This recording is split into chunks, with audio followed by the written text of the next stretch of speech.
कुछ रहस्य समय के साथ गहरे होते जाते हैं। कुछ कहानियाँ युगों से चली आ रही हैं। ये कहानियाँ जुड़ी होती हैं कुछ ऐसे स्थानों से जहाँ आस्था और रहस्य का अद्भुत मिलन होता है।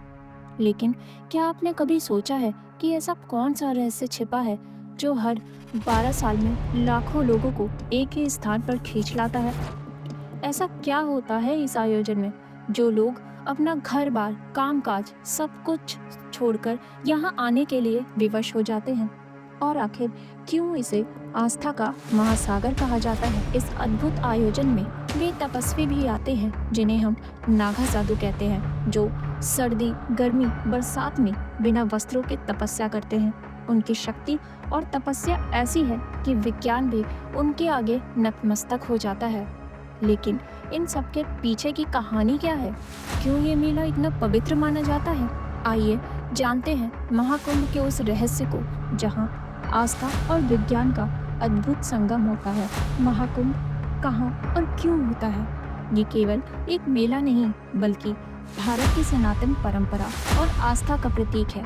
ये हर 12 साल में 4 पवित्र स्थलों प्रयागराज, हरिद्वार, उज्जैन और नासिक में आयोजित होता है। ये आयोजन उन विशेष ग्रह नक्षत्रों की स्थिति पर आधारित है जब अमृत कलश की बूंदें इन स्थानों पर गिरी थी। इतिहास का अद्भुत पन्ना, महाकुंभ का जन्म। इसका इतिहास प्राचीन काल से जुड़ा हुआ है। कहा जाता है कि जब देवताओं और दानवों ने अमृत की तलाश में समुद्र मंथन किया तो अमृत का कुंभ लेकर करोड़ देव भाग निकले। इस दौरान अमृत की कुछ बूंदें धरती पर 4 स्थानों हरिद्वार, प्रयागराज, उज्जैन और नासिक पर गिरी। यही कारण है कि इन स्थानों पर महाकुंभ का आयोजन होता है। ये सिर्फ एक मेला नहीं है बल्कि सदियों पुरानी परंपराओं और आस्था का जीवंत प्रमाण है। हर 12 साल में इन पवित्र स्थानों में से एक पर कुंभ मेले का आयोजन होता है। इस बार का कुंभ इसलिए खास है क्योंकि ये हर 144 साल में आयोजित होने वाले कुंभ में से एक है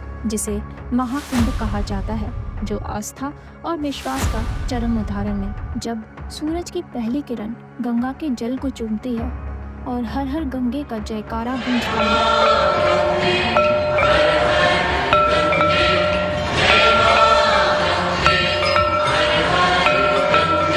तो ऐसा लगता है जैसे धरती और आकाश का संगम हो रहा हो। साधु संतों की कतारें, नागा साधुओं की शाही सवारी, अखाड़ों की भव्यता और श्रद्धालुओं की भीड़, ये सब मिलकर एक ऐसा दृश्य बनाते हैं जो जीवन में एक बार देखने लायक होता है।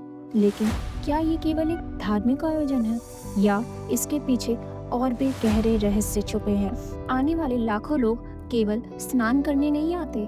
हर कोई यहाँ किसी न किसी उद्देश्य से आता है। कोई अपने पापों से मुक्ति की कामना करता है तो कोई मोक्ष की तलाश में। कुछ लोग अपने पूर्वजों की आत्मा की शांति के लिए यहाँ आते हैं तो कुछ अपनी आध्यात्मिक यात्रा को नए आयाम देने के लिए। लेकिन इस भीड़ में एक और रहस्यमयी दुनिया भी है, नागा साधुओं की दुनिया। क्या आपने कभी सोचा है कि ये नागा साधु कौन है, क्यों ये कठिन तपस्या करते हैं और उनके चेहरे पर ऐसा कौन सा रहस्य छिपा है जो हर किसी को अपनी ओर खींच लेता है? नागा साधु तपस्या और रहस्य के प्रतीक। ये ऐसे तपस्वी हैं जो भौतिक जीवन का त्याग कर आत्मज्ञान की खोज में निकल पड़ते हैं। ये हिमालय की गुफाओं में वर्षों तक साधना करते हैं और अपनी शक्ति से आत्मा और शरीर के बीच सामंजस्य स्थापित करते हैं। इनका जीवन केवल तपस्या और त्याग का प्रतीक है। महाकुंभ में इनका आगमन, खासकर उनकी शाही सवारी, एक ऐसा दृश्य है जिसे देखकर हर कोई मंत्रमुग्ध हो जाता है। आस्था का महासंगम। इस महासंगम में कोई मोक्ष की तलाश में तो कोई पापों से मुक्ति की उम्मीद लिए आता है।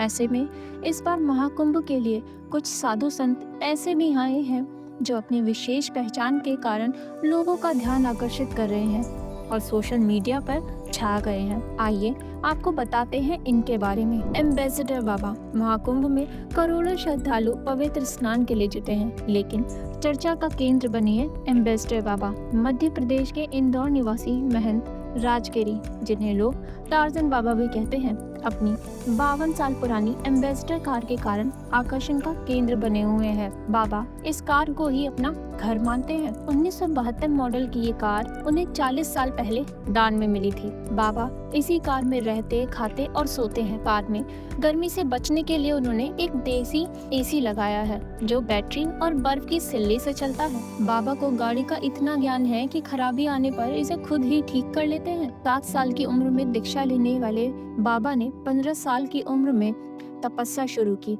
वे बिना कपड़ों के हर मौसम में तप करते हैं। प्रयागराज के संगम किनारे बने उनके आश्रम के बाहर खड़ी उनकी अनोखी कार को देखकर लोग दंग रह जाते हैं। बाबा इसे चलता फिरता आश्रम और अपनी माँ का दर्जा देते हैं। महाकुंभ के बाद बाबा जंगलों और गुफाओं में तप करने चले जाएंगे, लेकिन फिलहाल उनके अनोखे जीवन और कार की कहानी श्रद्धालुओं के बीच आकर्षण का विषय बनी हुई है। पर्यावरण बाबा महामंडलेश्वर अवधूत बाबा, जिन्हें पर्यावरण बाबा के नाम से भी जाना जाता है, महाकुंभ 2025 के लिए प्रयागराज पहुंचे हैं। उन्होंने बताया कि सनातन धर्म में 2 पेड़ लगाने की प्रेरणा दी जाती है, एक अंतिम संस्कार के लिए और एक पीपल का पेड़ यानी ऑक्सीजन के लिए। इन्होंने अब तक 42 संस्कार किए हैं। इनके भक्त लगभग 30 देशों से 1 करोड़ से अधिक पेड़ लगाने का संकल्प ले चुके हैं। 2016 में वैष्णो देवी से कन्याकुमारी तक मार्च के दौरान इन्होंने 27 राज्यों में पेड़ लगाए थे। तभी से भक्त इन्हें पर्यावरण बाबा कहने लगे। रुद्राक्ष बाबा दिगंबर अजयगिरी, जिन्हें रुद्राक्ष बाबा के नाम से जाना जाता है, निरंजनी पंचायती अखाड़े से महाकुंभ के लिए प्रयागराज पहुंचे हैं। वे अपने शरीर पर 11,000 रुद्राक्ष मणियां पहने हुए हैं। रुद्राक्ष भगवान शिव का हिस्सा है और कहा जाता है कि ये उनकी आंसू से उत्पन्न हुआ था। रुद्राक्ष मणियां 1 से 21 मुख तक हो सकती हैं। ये दिव्य होती हैं, इसलिए साधु इन्हें पहनते हैं। इन्होंने 11,000 रुद्राक्ष पहने हैं। माना जाता है शिव पुराण के अनुसार जो 11,000 रुद्राक्ष पहनते हैं उन्हें भगवान शिव का रुद्र अवतार माना जाता है। रबड़ी बाबा, जिन्हें श्री महंत देवगिरी के नाम से भी जाना जाता है, श्री पंचायती अखाड़ा महामिरवाणी के प्रमुख है। उनका अनोखा सेवा कार्य महाकुंभ में संगम की पवित्र भूमि पर एक मुख्य आकर्षण बन गया है। वे बड़े कढ़ाई में दूध उबालकर मलाईदार रबड़ी तैयार करते हैं, जिसे भक्तों को सुबह 8 बजे से लेकर रात तक परोसा जाता है। बाबा ने बताया कि रबड़ी सेवा की शुरुआत 2019 में हुई थी, जब उन्होंने 1.5 महीने तक इसे तैयार किया था और उस दौरान भक्तों के दिलों को जीत लिया था। तब से उन्होंने इस परंपरा को जारी रखा है। इन बाबा का समर्पण और अनोखा तरीका न केवल प्रेरणा देता है, बल्कि ये भी दिखाता है कि सही मार्गदर्शन और दृढ़ संकल्प से किसी भी चुनौती को पार किया जा सकता है। महाकुंभ के पावन घाटों पर जहां आस्था अपने चरम पर होती है, वहां तपस्या की आग में जलते हुए कुछ ऐसे साधु भी दिखाई देते हैं जिनकी शक्तियों के आगे विज्ञान भी नतमस्तक हो जाता है। नागा साधु कौन है ये रहस्यमय साधु जिनके शरीर पर भस्म लगी होती है और जटाएं आकाश को छूती हैं? कहाँ से आती हैं इनकी अलौकिक शक्तियाँ? क्या सचमुच ये इंसान है या फिर कोई और ही ताकत है इनके पीछे?